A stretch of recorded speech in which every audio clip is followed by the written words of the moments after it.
Jen in makeup yesterday or a couple days ago told me I need to get a haircut as well. Oh, wow. There's very few people in America who aren't telling me to remove hair from my body in some way or another. Stones being thrown in glass houses. Because there are a lot of things that other shows might do better than us, but there's nothing that is done better in the fantasy football industry than the ability to grow bad facial hair than this show. 100%. I'll take the charge. Yep. Matthew's got absolutely nothing. Lawrence Jackson, unfortunately, he does raise the bar a little bit. But yeah. And also, as well, in terms of whether I'm going to shave, I haven't shaved in 33 years. I've never shaved. This is just a look. 33 years of work, and I don't plan on shaving anytime soon. Fantasy Football Happy Hour with Matthew Berry. Welcome to the Fantasy Football Happy Hour. Connor Rogers, Matthew Berry, dressed very clean today. That's right. Thank you very much. Serie A kicked off on the weekend in Italy, and Matthew brought some Milano to Stanford. Really? The European cut? Yeah. I'm ready to stand on the sideline of the pitch. Yeah. There we go. You do have a very football coach feel. Soccer. I will not have either of you besmirch the good name of the NBC Sports Wardrobe Department, who do an amazing. I like the look. They do an amazing job, given what little I've given them to work with. I've given them very little to work with. Tough canvas. You understand? Exactly. It's a tough, most people like say blank canvas. You're a tough canvas. It's a tough canvas. Yeah. Thir in there with a chisel and a hammer. Repairing tape. I think they did a magnificent job making you look like Antonio Conte. Yeah, I appreciate nice that. To see you trying contrasted colors today instead of just being in a onesie. Yeah. No, I like the dark colors. Yeah. Well, a lot going on. Has a slimming effect, which is always. You know what's nice about this show? Like, you can't just show up and not expect to get absolutely destroyed. Of course. Like, you walk into set and like things probably go really bad for you. And here's should Jay shave his mustache? The regulars are actually on the side of keeping it. Yeah. I agree, by the way. I vote with the regulars. Off, King. I know. It's really like you heard the clip at the beginning of the show where Jay's like, hasn't shaved in 33 years. This is basically Jay's like, look, I finally hit puberty. Yeah. Look at this. I don't know if you'll notice, today it looks exactly the same as it did on Friday. It doesn't really grow. No, it doesn't. Not really. Believe it or not, we're going to talk about some fantasy football today. We are. And some real football. We're going to talk about Terry McLaurin's extension. Don't you worry. Stick around. Yeah, we'll clap it up for that. I would go. We are going to talk about that. But final week of the preseason in the books. We'll break down some of the biggest things from that. But we're going to start our tiers right now, and we have to go with tight end. Yes. We're going to start with tight end. A lot of great tight ends this year, Matthew, but I think everybody starts looking at the top of, do I got to get one in tier one? Yeah. Like the feeling the need of the Brock Bowers and George Kittles and Trey McBride. Yeah, I feel like tight end is one of those positions of all of them in fantasy that before you even start talking about players, you really need to talk about how you approach the position. Right. You know you're always going to get your running backs and your wide receivers. So I feel like quarterback and tight end are the two where you sort of sit there and go like, all right, am I attacking this early? Can I wait? Is there some value in the middle rounds? Where am I going? And I think this year, specifically around tight end, I either want one of the elite ones. You've heard me say this before, but I think it's truer this year than ever before. I want one of the elite ones. I want to be one of the first guys in my league to draft a tight end, or I want to be one of the last. So I really like Bowers, McBride, Kittle at the top of the draft. We'll talk about them in a second. But if I don't get one of these three guys, then as I've been doing a ton of drafts, I've been waiting and waiting. Like I don't have a lot of the LaPorta, Hockenson, Kelce's of the world, sort of those middle tier guys. Because I don't think once you get to tight end 4, I don't think there's a massive difference between like tight end 4 and tight end 9 or 10, right? I'm much, we'll get into this, but I'd much prefer like a Njoku, a Tyler Warren, even an Evan Engram that you can get much later. I think there's not a significant difference between those guys and then what like the Hockenson, LaPortas of the world are going to do. Also, as we showed up there, and I'd like to see that again, Brock Bowers with an ADP that's within the top 20. I mean, Matthew, that's we love Brock Bowers. Brock Bowers is amazing. But the way he is priced, it feels like he has to be extraordinary to match that cost of the position because they're passing up so many elite wide receivers and running backs. Correct. You're basically taking Bowers a round or two ahead of McBride or Kittle. And the argument for that is that you feel really confident that he finishes the year as the number one tight end and significantly better, at least a round or two of value better, than McBride or Kittle. And I don't think that's true at all. I think there's a very real chance that either Trey McBride or George Kittle is the number one tight end in fantasy this year. I find myself with a ton of Kittle this year. I have very little Bowers because the value is so much better. Like I think there's a real scenario where, and we'll get into this, but like Trey McBride was the number 2 tight end in fantasy last year, scoring 1 touchdown. Like, that's going to be impossible to, positive touchdown regression is coming for McBride, I think, in a massive way. We've talked about Kittle, 20 touchdowns in the 34 games that he's played with Brock Purdy. As we sit here today, it's Ricky Pearsall and, I don't know, Sky Moore? Who's running routes for these guys? I mean, the 49ers have said they expect Juwan Jennings to be out there week 1. We'll see if he actually is and what kind of shape he is in. He's missed a lot of camp.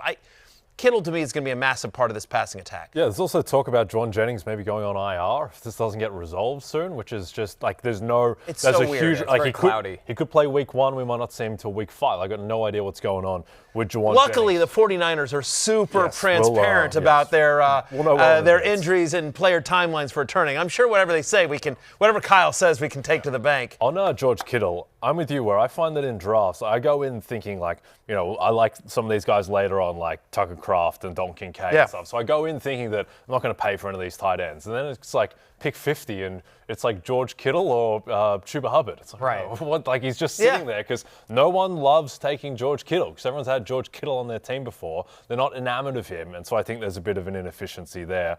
Connor, on Brock Bowers, I think the concern is that these previous superstar tight end ones, there's been a lot of certainty about their role where, Travis Kelce for years, it's like, all right, well, Travis Kelce's one of the greatest tight ends of all time. He's still playing with Patrick Mahomes. It's still Andy Reid. Know exactly what he's going to do. With Brock Bowers, it's a new coach. It's a new offensive coordinator. It's a new quarterback. They have a new superstar running back. There's just a lot of variance for a guy who's going number 1 at the position. Right. And by the way, doesn't have a long track record of success. Now, again, he was amazing in college. He had a great rookie year. So we're not doubting his talent. I think barring injury, he's going to finish the year as a top 4 fantasy tight end. But how confident are we that he definitely is better than McBride or Kittle? And the answer is I don't think we're super confident about that, especially given the fact that you have to draft him, in some cases 2 rounds ahead of George Kittle. The cost is too expensive. And you love that he's the number 1 wide receiver in his offense where he's getting an upgrade at quarterback in Jonnu Smith, and the Raiders will be more competitive this year, which probably improves his opportunity. But say I'm picking 19th or 20th, and Brock Bowers is there where he's going, I could just draft a number 1 wide receiver on another offense as well, or a number 1 running back. So love Brock Bowers. Think he's going to be awesome this year. But I just don't know if I'm ready to pay that kind of cost. Yeah, I mean, third most catches ever by a tight end in a single season. He's as his rookie incredible. with Gardner Minshew. I want to find the next version of him. Yeah. I don't want to have to pay the price for what Brock Bowers did last year. Right. We're going to get into Tyler Warren and those kinds of players. I want to find the next version of, maybe not Brock Bowers, but 75-80% of him. Yeah. The other thing, too, is DraftKings has his season props over under. His median outcome as 1,000 receiving yards and 5 receiving touchdowns. That's just the reality. Last year, he was just shy of 1,200 receiving yards. He only had the 5 receiving touchdowns. There's scope for that to go up, clearly, but I wouldn't go in expecting that Brock Bowers is going to take another leap as the median outcome would just be 1,300 receiving yards and 9 touchdowns. Yeah, I mean, that's the thing. There's not much, could you, when the years in where Travis Kelce was a first-round pick, in the middle of the first round, he was just so significantly better than everyone else. And again, as great as Bowers is, and if Bowers gets to 1,300 yards and 9 touchdowns, certainly within the range of possibilities, then maybe he gets there depending on what else McBride and Kittle does. But you're looking about Trey McBride, who had a 29% target share last year. He was a top 10 tight end in 12, 16 weeks. And again, doing that with scoring basically 2 touchdowns all year. Right. We expect that equity to come up. Kittle had no player had more games with 15 or more fantasy points last year than George Kittle. But I think the other thing that's important here is we just sort of talk about the tiers. Kittle is my tight end 3. LaPorta is my tight end 4. I have them over 30 spots apart in my overall ranking. So just in terms of whether it is Bowers, McBride, or Kittle, I think that group is significantly better than the next group, which starts with Sam LaPorta. Yeah, let's go to Tier 2 then. It is headlined by Sam LaPorta, but it's a big group. You have TJ Hockenson, who hopefully throughout a full season will get back to being his dynamic self. Travis Kelce, rookie quarterback. Second-year quarterback, but essentially a rookie quarterback. Right. Travis Kelce and Mark Andrews, who are, on obviously the older side, but you're hoping for them to kind of stay afloat of what they've been. And significant target competition for both of them in the red zone. Obviously, Mahomes always throws it to, a zillion different guys. Andrews once likely comes back, but you've also got Bateman and Flowers and Derrick Henry's always a threat to run it, right? DeAndre Hopkins, which you figure that's what they're going to use Hopkins for, is literally just and Lamar Jackson scores touchdowns. Yes, it's so hard for Mark Andrews to get touchdowns. A lot of guys there as well. So to me, my favorite target of these guys are I really like Evan Engram. Yeah. So I think that offense takes a big step this year. Second year, Bo Nix. If you look at what they did over the second half of last year, once Bo Nix sort of found his way and started to get comfortable in Sean Payton's system, really got comfortable. Bo Nix is legit. And so when you've got Sutton and Mims and some of these guys stretching the field, Evan Ingram's going to be the underneath guy. And again, he's just going to be, once again, just another PPR cheat code. David Njoku is somebody, obviously, that we like a lot, especially as long as Joe Flacco is the starter in Cleveland. When you think about just how much production Njoku had in those 5 games in which he was the starter. But to me, Connor, we've talked about this kid a lot on this show, but we are the tight end show. I have a lot of Tyler Warren, and I wish I had more this year. I think a monster year is coming for Tyler Warren. If I don't get Kittle, and I have gone into drafts like you guys, where I either need in that third-round range the elite quarterback or George Kittle, honestly, that's what I'm going for, then I go for Tyler Warren in almost every single draft. He's still not priced the right way, in my opinion. I think he's going to be a PPR machine. He's really good after the catch. There's a world now that it's Daniel Jones, not Anthony Richardson under center. He could get some goal line tush-push opportunities as well. I think Tyler Warren's going to be a monster this year. I would definitely expect him to be a top 10, top 8 tight end finish. How do you think his skill set meshes with Danny Dimes? Right, and that's hard because Daniel Jones, unfortunately, just hasn't been consistently good at one single thing most of the time. I mean, seriously, but eviscerated. He's and yet still better than Anthony Richardson. And still better than Anthony Richardson. But we know he's not going to throw the ball down the field. That means Tyler Warren in the intermediate is going to be a go-to kind of guy for him. So I actually think if you're looking for it to be bullish for a reason, it's actually a positive reason for him. We have a question here from Aloha Bricks. Is picking Tyler Warren in the 8th round too early? Absolutely not. No, I absolutely think not. That checks the box of where you'd expect to try to get. Yeah, I mean, I have him as a top 10 tight end. I think I have him off the top of my head. I think I'm at tight end 9 this year. And again, I still might be too low on him. I think he's going to have just a huge year. To your point, they're going to use him in such a variety of different ways. You think about the last 3 tight ends that were drafted in the first round, which Tyler Warren was by the Colts. They all saw at least 90 or more targets as a rookie. He's averaging over 3 yards per route run this preseason, which is really, really good. They're just using him a lot. I don't think he's coming off the field. No. Connor. This is, again, the days of the Colts, is it a Mo Alley Cox play? The days of the Colts using 8 billion tight ends are over. There's a reason why they used a top 15 overall pick on Tyler Warren. You think about Shane Steichen and some of the success he's had with tight ends in his career, especially when you think about Philadelphia. Tyler Warren is that dude. I'm not saying he's Brock Bowers, but he's going to be a lot closer than I think people are drafting him this year as. Yeah, he's going 24 spots after Mark Andrews in drafts, which that's to crazy. me, I might just prefer Tyler Warren straight up over Mark Andrews. Yeah, his Fantasy Life consensus ADP for redraft is right around 107. So 8th round would just be you getting slightly ahead of where he's going to consistently go. But if you believe in him like we do, then you take him in the 8th round. And make sure you get him. Correct. And he's a trendy guy. We're not the only people talking about Tyler Warren, obviously. And so if there's at least one sharp player in your league other than you, Aloha Bricks, then I would say yes, 8th round makes a lot of sense. Don't be scared to reach and get your guys. You don't want to get crazy here, but 100%, if he's going basically in the 10th round, I have no problem taking him in the 8th. Or even the 7th, honestly. You've been pretty bullish on Dalton Kincaid going into this year as we move kind of to tier 3 here and show some of these guys. I wanted to start with him, though, because he's somebody we were talking about as a top 5 tight end pick last year, or top 7-ish, and now he's fallen all the way to tier 3. Do you think this is one where the pendulum actually swung too far the other way? I spent a first-round pick on him.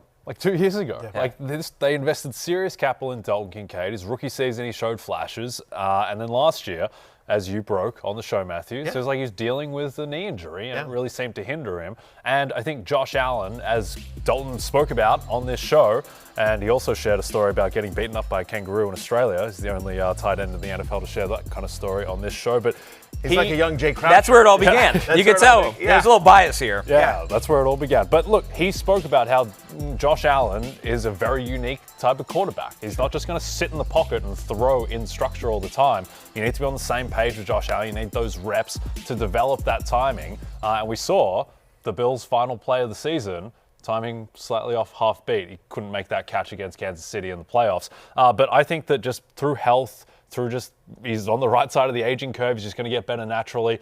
And then also, like this Bills offense, yeah, it's annoying that Dawson Knox plays so much for Dalton Kincaid's purposes. But also, if Kincaid plays better, he's going to earn more playing time. Right. And there's no one on this Bills offense who is like peak Stephon Diggs, who has to be the guy. Right. Like there is a chance that Dalton Kincaid, there's a chance he's the most targeted player from Josh Allen. That's the point, right? I mean, you sit here and look like, all right, what's his target competition? And yes, Dawson Knox plays a lot of snaps, but that's when they're playing 12 personnel, Connor.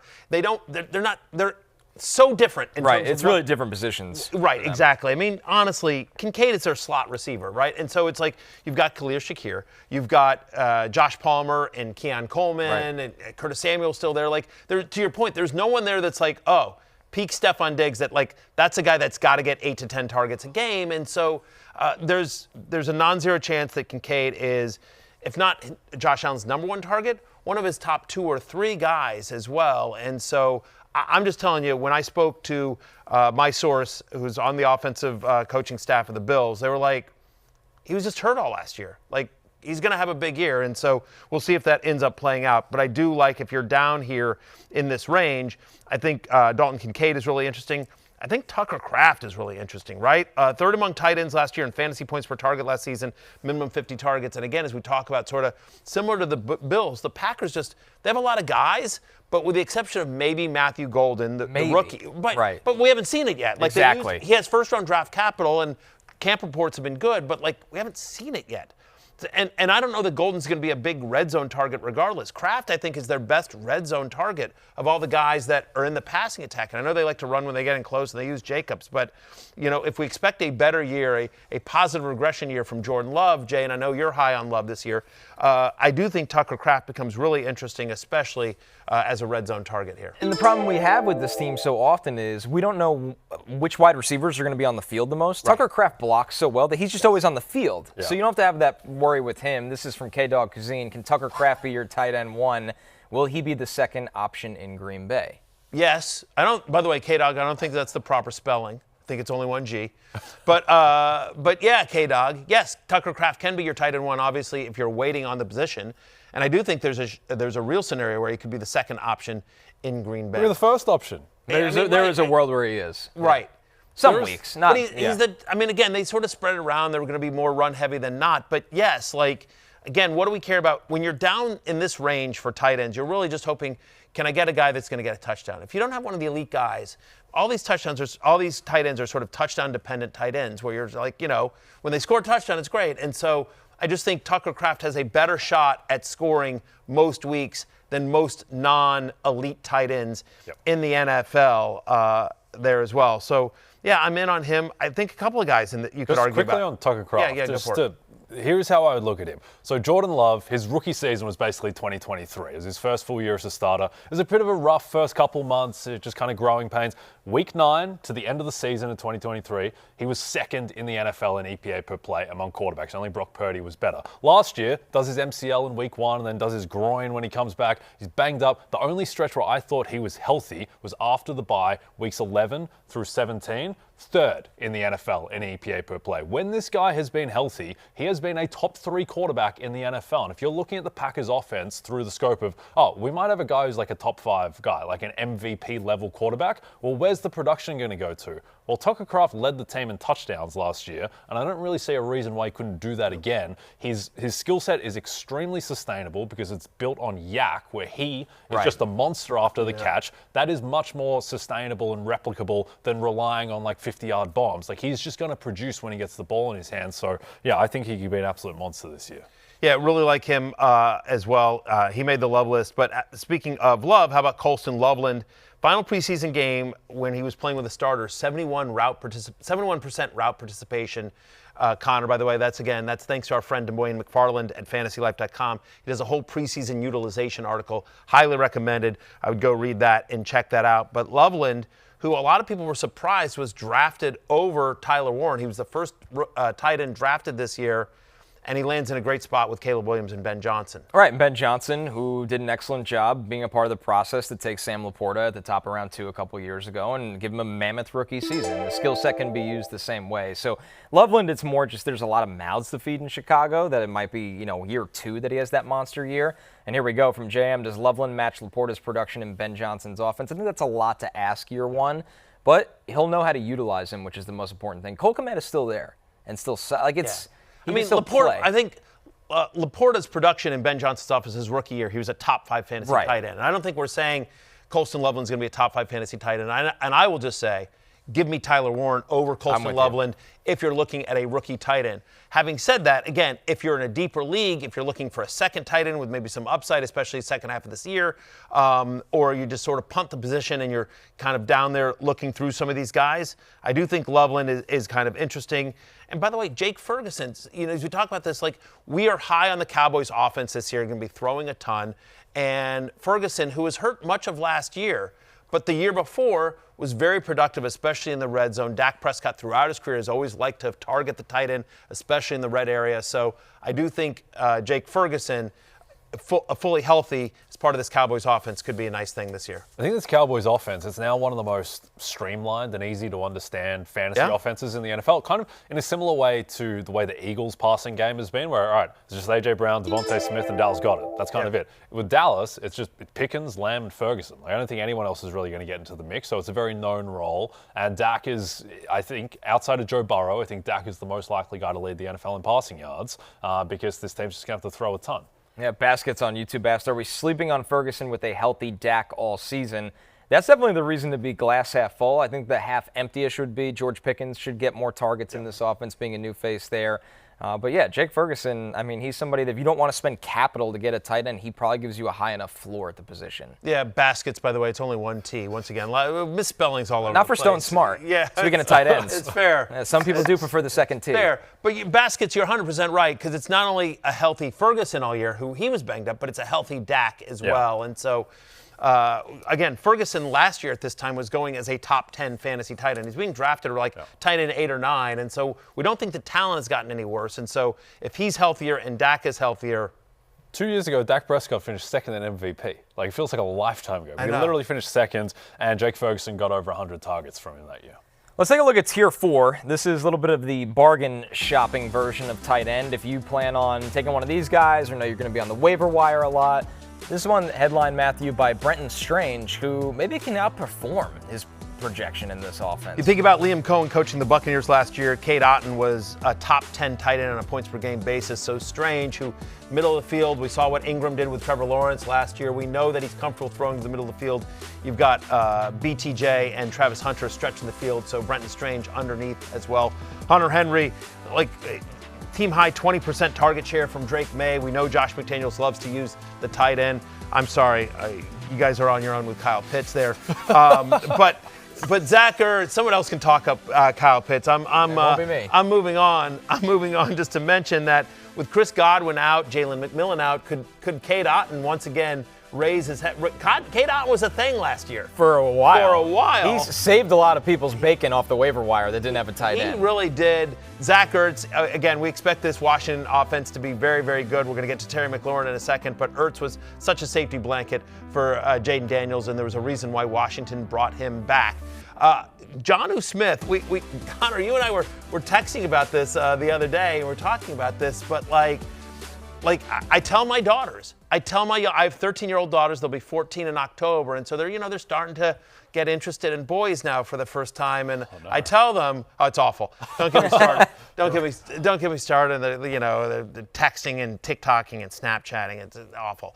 But what I will tell you here is that I tell my daughters, I say, listen, I don't want you dating a boy unless he looks at you the way Arthur Smith looks at Jonnu Smith. Otherwise, no. Dad says no. It's a good test. Arthur Smith, whether it's in Tennessee or Atlanta, he has always used Jonnu Smith. Now he's in Pittsburgh. And Connor, we were talking about this. Jonnu Smith is going to be used a lot more than any of us are comfortable with in Pittsburgh. I think he's their number 2 receiver. Yes. Like, genuinely. We know DK Metcalf got millions and millions of dollars to be Aaron Rodgers' number 1. He'll throw to Jalen Warren and the running backs a little bit as well. I think it's Jonnu Smith after that. I really do. Aaron Rodgers doesn't want to hold the ball long. It's a lot of quick stuff to Jonnu Smith. If you play PPR, Jonnu Smith is a value right now. Yep. Just quickly on Kyle Pitts. I think it's gone a little bit under the radar that... I'll swerve back to Kyle Pitts. I wasn't ready for that. Well, it's like Kyle Pitts adjacent, but I think it's very fantasy relevant. Yeah. Caleb McGarry has a significant knee injury and is going to be seemingly out long term. That's a massive deal for the Falcons offense. Is that right tackle? Michael Penix is left-handed. That's his blindside tackle. Yeah. And also, their backup tackle, Storm Norton, is also at 6 to 8 weeks. So now the Falcons have got a third-string blindside tackle for a quarterback who's played 3 games in the NFL. I think Darnell Mooney's got I don't know. That makes me double take a lot of things about the Falcons. Luckily, Kyle Pitts is a great blocker. So they can just park him next to their backup right tackle. But real talk, that's a great point, Jay. That is an amazing point. That again, that's one of the issues with Kyle Pitts is he's an inline wide receiver. He's not a blocker. That was why he was losing time to Jonnu Smith before when Arthur Smith was there. Even though they used all this draft capital, it was because he couldn't block. And so the fact that there's already issues on the offensive line for, to your point, a left-handed quarterback who's going to make his 4th NFL start in week 1. Yes, Evil Jay, what are the betting odds on Kyle Pitts for comeback player of the year? Thank you for the question, Clark Brady. Well, the literal story here is that the AP, the Associated Press, who governs these awards, was so disgusted with the outcome of Joe Flacco winning comeback player of the year. They literally changed the rules so that you can't come back from sucking. Kyle Pitts wasn't injured last year, he just sucked. So he's ineligible to win the award because Joe Flacco literally ruined the award for everyone because he was so against the spirit. So we can't let this happen ever again. So he's banned. So he can't win. Literally can't win. Yeah, so there are no odds. It's off the table, Clark Brady, but we appreciate the question. I think Christian McCaffrey's the guy there. I think Christian McCaffrey wins that award. I think you are very likely right there. Just real quickly back to just some of these tight ends, though, about Jonnu Smith.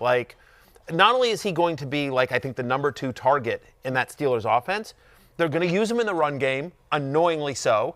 They'll line him up.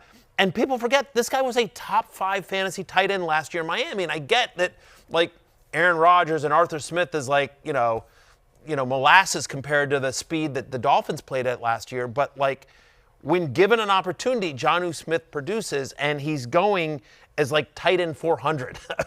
He's being left for dead. And I just no one will be excited when you draft Jonnu Smith. But in a bunch of deep leagues where you have to play, I'm in a crazy deep league where I have to play 2 to 3 tight ends. Don't get me started. It's awful. It's disgusting. But yeah, Jonnu Smith is my number 2 tight end in that league, and I'm very happy about it. In deeper leagues, I've been taking a lot of Jonnu this year as well.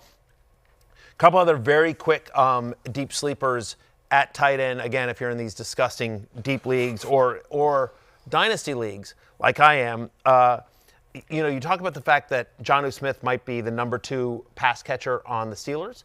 Theo Johnson might be the number 2 pass catcher on the Giants. After Malik Neighbors, I don't know that there's anyone that's going to be demanding targets from Russell Wilson or Jackson Dart. I mean, you've got Darius Slayton there, you got Wan'Dale Robinson and blah, blah, blah. But, I know, Connor, that they really like the kid out of Penn State, Theo Johnson, 2nd-year player. Yeah, I mean, gigantic human, great athleticism, somebody that can kind of stretch the seam, run the seam a little bit, and red zone presence. His last year at Penn State, he was really good in the red zone as well. So, listen, I think that's somebody that Russell Wilson can lean on in the beginning and eventually probably Jackson Dart. We are very quietly 19% target share for Theo Johnson for the final 4 games of last year. Yeah, as a New York media member, Connor, sticking on the New York media topic, 100% sure Aaron Rodgers is done? You sure? Because I have still scarred in my brain for the rest of my life how bad Joe Flacco looked on the Jets in 2022. Whereas this guy can't move. He's not an NFL player. Yeah. And then he gets out of the Jets. Well, he's bad last the curse. Year. Yeah. And then 2023, he looks good for 5 games. I say, to defend you again, he had a 5-game Linsanity run. Yes, he wasn't actually. But then he stunk last year, Joe Flacco. Yeah. So he still threw He got very lucky. He threw a lot of interceptions. He threw a lot more balls that should have been intercepted and were dropped in that 5-game stretch. The way the Jets played that final game against Flacco was basically like me and you out there playing corner. But do you is Rodgers? Is there any chance Brett Favrean situation found in that Favre season was in Minnesota was nuts. Okay. Now, is Rodgers done? I don't know if he's done. The problem was when he got hit for a couple of weeks last year, he played clearly banged up, and he was done then. Yeah. So can the Steelers protect him well enough that he's healthy in October, November, and December? I don't know. I weirdly week 3 think against the Patriots, we've had a lot of fun with Arthur Smith on this show, and I think deservedly so. But I will tell you this. I actually think Arthur Smith is actually probably the right coordinator for Aaron Rodgers at this stage of his career because it is going to be run heavy. It is going to get the ball out quickly. It is going to check protect out of him. every play. Well, exactly. I mean, if he lets Arthur Smith actually call the game. But he checks out of so many plays. In all seriousness, Arthur Smith did a great job last year with Justin Fields and Russell Wilson, given what they have. And the issues with Wilson when Wilson started checking out of it. And just like if he just plays controlled and just like doesn't try to do hero ball, but like, again, conservative, ball control, quick throws, run the ball. Like, again, it's not exciting or interesting or fun for fantasy, but from the NFL, like, again, like, you know, Arthur Smith drives us crazy, but like, he's not a bad coordinator. He's just, it's just one that he's boring. And he does some for fantasy. He does some very peculiar things. Yeah, some head-scratching things. Jay Stabs. Only thing that worries me with Jonnu is Aaron hasn't typically supported top 5 tight ends in his career. I think Tunyon had the best finish at tight end 5 or 6 once in Aaron's 20-year career. Let me say this. That's not the topic. Jonnu Smith doesn't need to be a top 5 tight end. Jonnu Smith is being drafted right now as tight end 15 to 18. Right. So if you're like, oh, I forgot to take a tight end, I need somebody to be tight end 11 or 10. Yeah. Jonnu Smith might be able to do that for you. Yeah, and here's my other argument, Jay Stabs. I'm stabbing you now.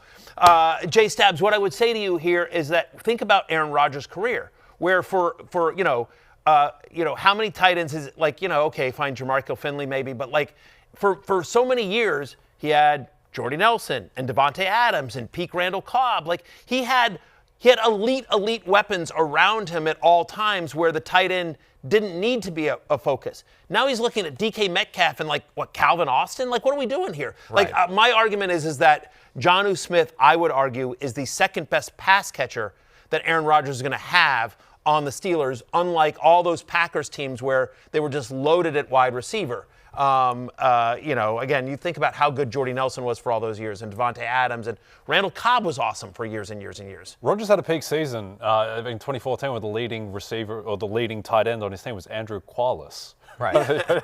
We completely forgot that guy existed. But yeah, it wasn't. Yeah, it's not like he was playing with Antonio Gates back in his prime or anything. Yeah, no, I mean, Jermichael Finley was a thing for a moment. Right, and then I think he had a neck injury. Yeah, he was very good very quickly. By the way, our Jonnu conversation has sparked a whole new combo in the chat because of what Jonnu did in Miami last year about Darren Waller coming out of retirement and playing for Miami. I mean, that's got to just be watch and maybe add on waivers when you're real desperate one day, right? Regulars talking up the rapper, Darren Waller. Yeah, yes, that's his first career now. Second career is. I love Darren. Listen, Darren Waller is literally one of my favorite players in the NFL. I've interviewed him multiple times. I've been on his podcast. His story is amazing, and one of my all-time greatest calls of my career was the year Darren Waller, came out of nowhere for the Raiders. That he was like my big sleeper from the combine. I was just like, guys, I know they have Jared Cook. The Raiders' big guy was Jared Cook, and I'm like, I know they have Jared Cook, but I think they're getting rid of Jared Cook. They have a kid named Darren Waller that no one's ever heard of that I'm telling you is going to be a thing. And then, of course, he was a top 5 fantasy tight end. So I love Darren Waller, one of my favorite players of all time. But Chad Grant asking, do I think he's a deep league bench stash? I don't mind it. I just think there are better guys that I would probably stash. Let's see. He's been out of football. We just don't know what this Dolphins offense is going to look like. It'd have to be a very deep league. I'll tell you a tight end that I actually like more as a deep league stash, as long as we're talking about New York, Connor, and that's Mason Taylor of your Fighting Jets. Speaking of could be the number 2 pass catcher in the offense theory, welcome back to it with the Jets. I mean, it's Garrett Wilson and then maybe Breece Hall I'm talking pass catcher. And then Mason Taylor, who they love. He's going to start. He's going to play all the snaps right away. So there is a world where Mason Taylor has some value as well. Jared Cook, by the way, caught the greatest pass of Aaron Rodgers' career in that playoff game against Dallas. Right. Remember that? Yes, that's right. Yeah. Also, last fun fact on Aaron Rodgers' tight ends. 2019, Aaron Rodgers won the MVP with Matt LaFleur. His tight end won that year, Jimmy Graham. I wish I could believe we got 33-year-old Jimmy Graham. I completely forgot that Jimmy Graham played there. Yeah. Who are Aaron Rodgers' tight ends is an all-time trivia question. Yeah. I can just fill them all There's out. a lot of Robert Tunyon, Mercedes Lewis. Mercedes Lewis, yeah, the big dog. Mercedes Lewis, yes. Yep, without a doubt. Oh, man. All right, there we go. All right, in the chat, regulars, I'd like to hear your favorite Aaron Rodgers tight end as we move on. But, yeah, no, Mason Taylor, the kid out of LSU, they like a lot. Like, again, other than Breece Hall, like it's Josh Reynolds, it's Alan Lazard. Like those are, after Garrett Wilson, that's who they're competing with. So I actually think both New York football, I think all the New York football tight ends, Kincaid, Mason Taylor, Theo Johnson, all are interesting sleepers this year. Big Ten Saturday Night is back live next Saturday on NBC and Peacock. We're kicking this season off from the Big House, New Mexico, number 14, Michigan. Here comes Saturday night. We're taking our first break. When we're back, we got reactions from all the preseason Week 3 action and a little talk about Terry McLaurin's new deal with the Commanders right after this.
Just to be able to build the trust from the coaching staff and the offense as a whole, the play callers, and then ultimately my teammates, I think is a super big thing for me as a rookie. Had you practiced that worm before? You were pretty good at that.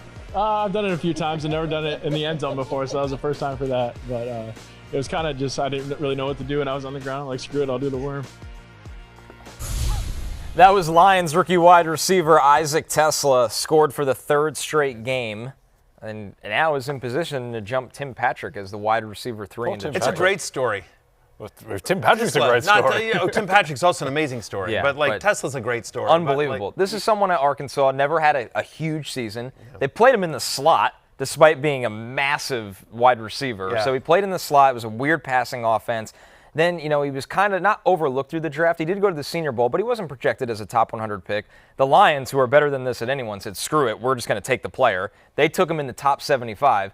He's been one of the stars of the summer so far, and now is legitimately like one Lions injury away in their pass-catching group from being a very, very notable piece of this team. A very real chance that he at some point this season, my suspicion is that Tim Patrick will still be the wide receiver 3, week 1, just the veteran, everything like that. But like he's impressed, by all accounts, beloved in the locker room, and you could see him jumping Tim Patrick at some point this season. And to your point, should anything happen to Amon-Ra St. Brown or Jameson Williams, you could see I could see a waiver wire Tuesday talking up Isaac TeSlaa. That's like quite a bit. Interesting guy for Dynasty for sure. It's a rich man's Josh Reynolds type of role from a couple years ago. Yep. Had a pretty big year quietly that year. Until he had all the fumbles in the NFC title game and was never heard from again.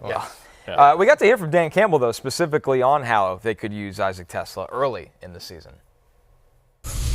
I'm very pleased. We're very pleased with where he's at after 6 weeks of camp, because that's really what it's been. We just finished 6 weeks. So I would say if you took most receivers, he'd be in the upper echelon of those as far as development. It's pretty good, because it's not easy to develop as a receiver in this league and be ready to go. And I think there's a place for him to help us early in this season.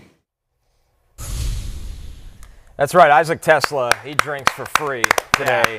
Kid's earned it. Just 3 years ago, he was at Hillsdale College. Look at that picture, by the way. That's a good head of lettuce on this kid. I'm very jealous of it. He's got like a Cobra Kai, action figure kind of look going on. Young Matthew Berry. Yes, that's what I thought as well, actually, Jay. It's a little bit like, exactly, kind of a bad guy in Cobra Kai. Just good looking, a lot of hair. Could be an actor if this doesn't work out, but his NFL career is looking really, really promising right now. So, he could be a waiver wire midweek ad candidate throughout the week. How about Rome Odunze, a 27% target share? He has seen the most targets from Caleb Williams this preseason. Not DJ Moore, not the tight ends. It's been Rome Odunze. Very strange player to kind of get your head around, Rome Odunze, right? He's a top 10 pick last year. And then had a bad rookie season, but how much do we separate that from everything that was going on around him? And now he comes into this Ben Johnson offense where is there a chance he could be the wide receiver 1 in the offense? Like, he was a top 10 pick. There has to be that chance, even though we think it's going to be DJ Moore, and he's the heavy favorite to do that. But, there's just a lot of moving pieces on this Bears offense, and there's a huge range of outcomes. Well, so much was made about Ben Johnson coming into Chicago, and hey, Ben, your job is fix Caleb Williams, make that right, which makes sense, right? And that's the priority, and that's what he's been doing, right? But you could certainly say, it's like, oh, by the way, you also have this guy that, a year ago was one of the best wide receivers in college, and certainly when you think about where Odunze is going in drafts, no one is taking him at all. People haven't talked about him as a sleeper. No. 85th is his ADP. He's not taken in the first 30 wide receivers. For perspective, his range of players is Chris Olave, Jerry Jeudy, and Jordan Addison, who won't play 3 games to start the season. Do you think that I'd take the Odunze bet on those 4 guys. Do you think it's gone a little bit too far in terms of how Malik Neighbors and Brian Thomas Jr. are viewed relative to Marvin Harrison and Rome Odunze? Because it's 12 months ago, and I understand we take Neighbors over all those guys. Sure. We take BTJ second as well, but those guys have been relatively written off compared to where they were last year. With Odunze, it does feel like it's gone too far because this offense was a disaster last year. And look at Ben Johnson. Ben Johnson knows how to get the most out of wide receivers as well. So I'm higher on Odunze than his drafted range of being the 33rd receiver taken. You're just betting. You're betting on Ben Johnson. You're betting on a better year out of Caleb Williams, and you're just betting on talent there. He didn't forget how to play wide receiver. Odunze. Yes, he had a bad rookie season, but again, that offense was a mess last year. One last note on the Bears pass catchers here: Luther Burden, who again was a high draft pick, but remains behind Olamide Zaccheaus. Former Washington Commanders great, Olamide Zaccheaus. Ring of Honor, future Ring of Honor. Yeah, exactly, future Ring of Honor. But Zaccheaus is a guy that, whether it was with the Falcons or the Commanders, just sort of always makes plays. And anyway, he currently is ahead of Luther Burden for that wide receiver 3 role with Chicago. But I do think Burden is a guy that, again, if you have a deep bench, we've seen this so many times where a rookie wide receiver over the second half of the year, it sort of clicks in for them. Burden feels like he's one of those guys that, we like Zaccheaus, but there's a reason why they drafted Burden. It took Burden in the second round for a reason. He's had some nice moments this summer where you can kind of see the talent of why he once upon a time was thought as a future top 10 pick, not a second round pick. But I think, expectations should be weighed down a little bit to start the season, Jay. Yeah, very interesting receiver room in general. Starting now, I was going to say also, as we mentioned before, they got 2 tight ends too. I think one random little thing is that if Odunze starts the season poorly, kind of bodes well for Michael Penix, given that Jalen Polk has done nothing so far. Odunze was not good last year. McMillan's hurt. Yeah, so it's all right, well, is Michael Penix just an absolute superstar? I was a long-time believer of that, to be honest with you. I think Odunze's, he's separated himself from a lot of those guys. Same thing with Bo Nix. Bo Nix's receivers haven't really lived up to expectation either, and he's vastly exceeded them. Yeah.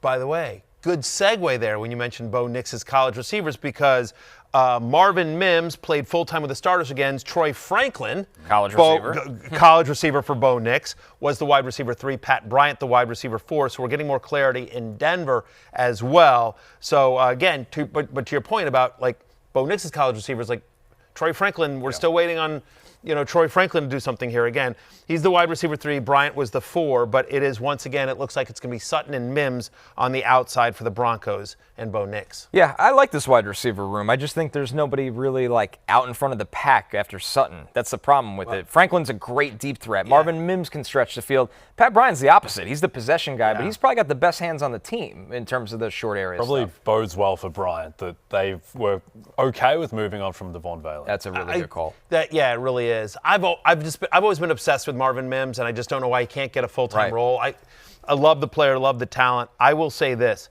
Courtland Sutton is the most boring guy going in the middle rounds that is going to have just a monster year. Like you see, again, if you're expecting Bo Nix to take another step forward, which we are, or I am at least, right? And it's a Sean Payton offense, which is always fantasy friendly. Courtland Sutton's getting a north of 40% target share. He is going to be a wide receiver 1 for a very good offense. And I don't know if it's just because he's just sort of bounced around a little bit and he plays out west and, every week he makes one crazy highlight catch. But I think Courtland Sutton is going to just have a huge year and massively outproduce ADP. Yeah, he's kind of like the DeAndre Swift of wide receivers. Nobody really is excited to take him, and then you look at the volume and where he finishes at the end of the year, and you're like, wow, he's very productive for where I got him. Quarterbacks have been he's Drew Lock and stuff. He just hasn't until Bo Nix came along. He hasn't really had that report. And it didn't, Russell Wilson just didn't really kind of happen there either. So this is the breakout. I have a ton of Courtland Sutton this year. Really excited about Our last bit of wide receiver news. Congrats, Matthew. Terry McLaurin back in the fold. 3-year extension, $96 million, up to $96 million. So Terry McLaurin, we're gonna have plenty of more wide receiver news tomorrow when we do our full positional preview. But you have to feel good, not just for Terry McLaurin and the Commanders, but for Jaden Daniels that this is done. This is great for the Washington offense. It's great for Jaden Daniels, and it's great for Terry McLaurin. One of the when I tweeted this out or retweeted the news, some of the questions but is he in shape? Yes. Terry McLaurin, by all accounts, has been working out very hard. He's been with a team, and while it's been a little bit of a hold in. He's familiar with the offense. He's still in very good shape. There was no real injury. It was more contract related as well. And so I think he steps right into the role that he had last year. Now, you do have Deebo Samuel there as well. So there's increased target competition. And I don't know if he got lucky, but his touchdowns last year were at a career high. Much big. He's never been a huge touchdown scorer. Now I get it. The quarterbacks between Jaden Daniels and everyone else he's had is just a wide gap there. But I think he's a top 30-ish wide receiver. We'll break it down more tomorrow, but I think he's basically right inside the top 30. I think he's a wide receiver 3 is what he is this year. But I think this is great for the Commanders' offense. I think it's going to open up more stuff for Deebo Samuel, and obviously, Jaden Daniels is my number 3 quarterback who has a real shot at being the number 1 QB in fantasy this year. Let's talk about some of the backfield rotations coming out of week 3 of the preseason here, guys. And this is a lot of talk about the ugly backfields in the NFL. We start with the Browns. Dylan Sampson and Jerome Ford, they split work evenly with Joe Flacco in the game, Matthew. So, this is one of those things where Quinshon Judkins, it's gonna be a while, and now you have... Oh, wait. Yeah, the Judkins thing is so weird because he still hasn't officially signed. Right, so he's been cleared of the criminal case against him has been dropped. But the NFL investigation is ongoing. But we've seen other guys that have been, where an NFL investigation is ongoing and they've been with a team, and so I don't know. Point is that I don't mind Judkins as a late round stash, but if you're drafting a starting running back of the Browns, it's really a split between Sampson and Ford. I prefer Sampson just because I figure there's going to be more touchdown equity. But basically, with Joe Flacco in the game, with the starters in the game, it was split evenly between Sampson and Ford. Looks like DJ Giddens is going to be the number 2 Colts running back. He's won the backup to Jonathan Taylor job as well. And Kendre Miller, the favorite to be the number 2 behind Alvin Kamara. Yeah, Kendre Miller, somebody that the Saints have been waiting for him to get going for a while. We got to hear Kellen Moore on just how well he thinks Miller has played this summer, a player they've been waiting to break out. Kendre has just had a really steady entire offseason. I thought he's done a phenomenal job. Training camps, he's just been consistent week in and week out. These games, I thought he runs really, really hard. He's a physical player. We like what we've seen. He has tremendous work ethic. He's really focused on this opportunity. You can just feel it. I think his preparation that has gone into this thing, he's put a ton of time and effort into it. He handles a lot of volume, and I think that's really, really valuable. When you're behind Alvin, we're going to ask you to do a few different things, and you're going to have to be ready to hop in here and there. And so, whatever's happened in the past, I don't really care about, because what we've seen has been awesome. That's great. Yeah, Love Saints finally getting a good feel summer out of Kendre Miller. Yeah, it's taken a while. It's been taking a while. He's had an inconsistent career in New Orleans, but new coaching staff feels like getting Kendre up to speed, and so we've liked the talent. How about some rookie running backs? Brashard Smith played as RB3 behind Pacheco and Hunt. This feels like someone, Matthew, that could have maybe some pass game work or some kind of role at some point. Yeah, especially second half of the season. Right. Like, I don't know that, again, Pacheco is so fascinating because he was so good, then he got injured and came back last year and looked like he was just running in mud. Yeah. Kareem Hunt wasn't anything spectacular last year. He was just better than Pacheco. But it does feel like Smith, who has just, some explosiveness there that Pacheco and Hunt don't have, be interesting to see. Could he have the Jerick McKinnon role in this offense a little bit to start out, and they try to use him as a pass catcher a little bit, and then at some point we'll see how that plays out. But, just an interesting guy for the second half of the year. Ja'Cory Krosky-Merritt, the Bill hype continues, fellas. It just feels like, Jay, he might just be the Commander's starting running back before we know it. I mean, didn't play, held out with a lot of starters right now. Obviously, Austin Eckler's there, and they like Chris Rodriguez, but the JCM hype, it just feels like it's rolling and getting bigger every day. Yeah, it's a very good indicator, much as it was for Pat Bryant with the Broncos moving on from Devon Vele. The fact that they were able to just banish Brian Robinson just didn't seem. Yeah. They were already talking about Brian Robinson like he wasn't on the team before they traded him. Because some of that has to be informed a little bit by confidence in JCM. So look, it's going to be a committee. He's not going to get 20 carries a game, but he's probably the running back that you feel best about in this backfield now. Sometimes you get information in preseason games by who plays and how much they play, but sometimes you get information by who doesn't play. Again, you mentioned Ja'Cory Krosky-Merritt did not play as they rested a bunch of starters, Washington did. It's worth noting that Nick Chubb rested for the Texans. He did not play. Dameon Pierce started and played 2 drives. And Blake Corum, he also did not play with as the Rams rested their starters. Jarquez Hunter played 3 drives. Right. So it feels like Chubb over Pierce in Houston behind Mixon. And again, we don't know Mixon's availability for week 1. And then, so the Chubbler, the original Chubbler. The original Chubbler, the OC. Yeah. The original Chubby. The original Chubby. The left behind McDonald's character. And Chubby touchdowns. And for those who are looking for an insurance back to Kyron Williams, looks like Corum over Hunter for right now. For all of our real sicko regulars out there, you can catch multiple draft season marathons of fantasy football happy hour over the next few weeks. That includes next Sunday at 9 a.m. and a mammoth 12-hour marathon on August 31st.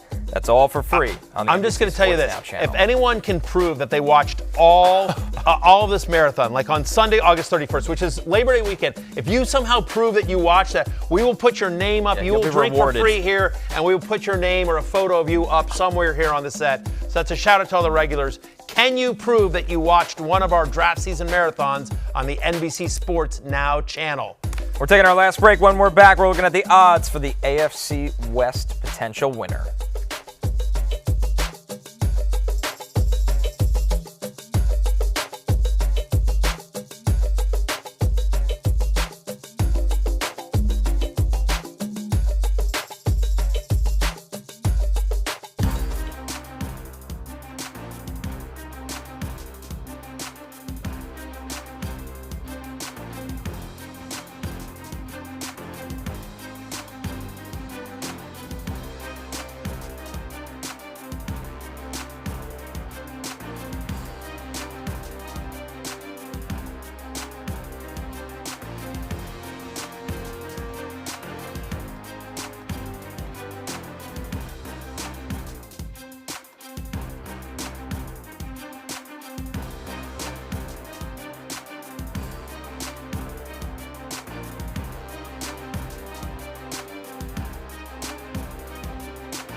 DraftKings is the official daily fantasy partner of the NFL, and right now, all Pick 6 customers can play free for a share of DraftKings' biggest bag ever. Hit all 6 picks for your cut of $1 million or more. Just download the Pick 6 app and use promo code FFHH when you sign up. Ride the upside with Pick 6.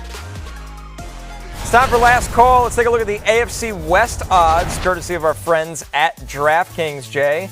Anything bold here, betting against Patrick Mahomes and Andy Reid? No, I'm just going to bet on Patrick Mahomes and Andy Reid at minus 115 to win the division. What I will say, though, first 10 weeks, Chiefs have to play the following teams: Eagles, Ravens, Lions, Chargers, Washington, Buffalo, Denver. I'd wait until midseason to back them. I like that. I like the minus 115 number. I don't think it's a crazy number, though. No, I'm with you. I'm going to take the chalk, take the Chiefs. Just to be contrarian here, give me the Broncos at plus 350. Again, the defense is as good as there is in the NFL. If we think Bo Nix takes another step, as we do, and so, listen, at some point, the Chiefs' run has to end. They're still going to make the playoffs, but could they miss the division title? I think there's a chance. I think Denver's got a shot. They were like a missed field goal away from beating them last year. Totally fair. Let's a blocked field goal. It's closing time. You don't have to go home, but you can't stay here for Jay and Connor. I'm Matthew Berry. We will see you tomorrow live at noon right here on the Tube. Peace out.